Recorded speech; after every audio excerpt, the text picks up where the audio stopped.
जोहार गाते को सगुन सेता सानाम गाते को आमगे मिज बायरी यूट्यूब चैनल पाटा को जापे सानाम को गिन सगुन दारामेत बना और सगुन जोहार आसाय इन गाते को भाई गे मिनिया भाई गे मेना पिया तो इन हो भाई गे मिनिया गाते को आमा कर्म रिया से कमी रिया फल गे किंतु आमा परिणति होय गाते को जुदी आमा कर्म ठीक तहना टाइम टू टाइम जुदी आम कर्म ठीकेम कराव इदिया ताहले आमा अपकमिंग से आमा फ्यूचर जीवन हो भागी हुआ जहां पठुआ गिद्रा स्टूडेंट लाइफ रे जुदी आज कर्म ठीक मतो बाय करावा उनिया परवर्ती काल रे किंतु आज जीवनटा अन्य रकम चला ताया ओना खातिर आम चेत माने हुई सेनायत मिया ओना आम गोल सेटिंग काते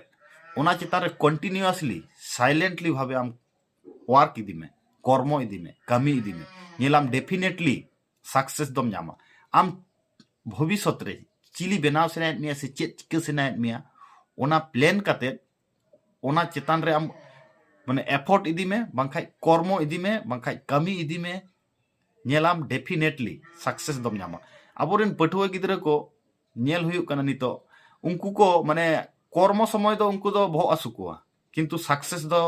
माने मनेया को मने होय अडी सहज जिनिस काना उनका दो बांगा नोआ धरतीपुरी रे नेल हुई काना अडी गान गिद्रा जेमन इंडियन आर्मी रिया जार्सी को हरोगा पछले रे कमांडो ऑल मेना किंतु कमांडो होते गेले से इंडियन आर्मी होते गेले जे तीना मेहनत तीना जुनून तीना हार्डवर्क ओना दो बांग करा सेना को अजीब दुनिया नोआ सारी से बांगा नोआ कथा कमेंट करते लई तबन पे नोंका मोटिवेशन कथा नाम लगी नोआ आमगे आमिज बायरी यूट्यूब चैनल सब्सक्राइब का तबन पे मा एनखान सानाम को गे आर मिद दाव जोहार।